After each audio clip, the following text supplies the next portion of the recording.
นิทานเรื่องกันยามอบของขวัญในวันครูกิ้งกิ้งกิ้งเสียงกระดิ่งดังขึ้นนักเรียนทุกคนที่เฝ้ายางเข้าห้องเรียนสาวครูพินให้นักเรียนแสดงความคิดงานวันครูปีนี้ไผจะอาสาขึ้นเวทีที่ยิ่งใหญ่มอบช่อดอกไม้อวยพรครู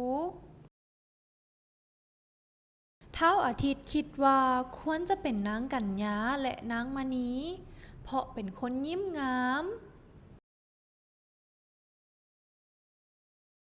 กัญญาคิดอายจำนวนคนที่หลวงหลายในวันงาน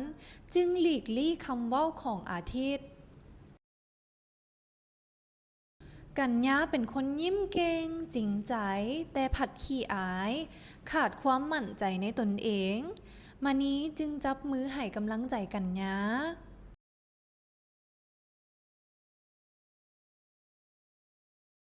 เมื่อขีนบ่ได้กัญญาก็ยินดีอาสาขึ้นมอบช่อดอกไม้อวยพรวันครู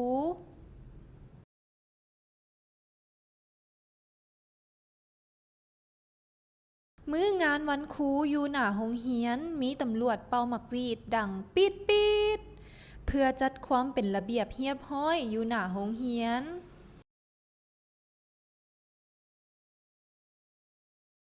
กัญญาหิ้วของขวัญและช่อดอกไม้ใบหน้าของกัญญาบ่ค่อยยิ้มแย้มแจ่มใสพอปานใดกัญญาตื่นเต้นจนเป็นกังวล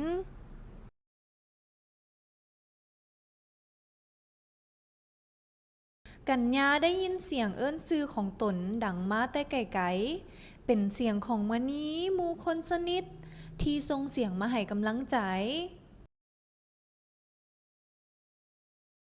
มณีหีบยางมาหากัญญารอยยิ้มของมณีช่วยให้กัญญายิ้มได้แล้วหายใจเข้าลึกๆจิตใจสงบและรู้สึกดีขึ้น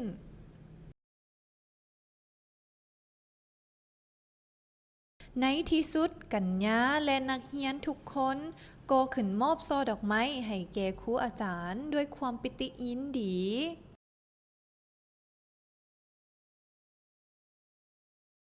จากนั้นกัญญามณีอาทิตย์และหมู่ทุกคนก็ได้ไปกินข้าวเที่ยงน้ำกันกัญญาคิดดีใจที่ตนเองกล้าขึ้นเวทีในมื้อนี้คำถาม1. สาวครูเว้าเกี่ยวกับวันหยังกับนักเรียน 2. แม่นไผเสนอให้กัญญาขึ้นเวที 3. เป็นหยังหมู่จึงเสนอชื่อกัญญา 4. กัญญารู้สึกแนวใดก่อนขึ้นเวที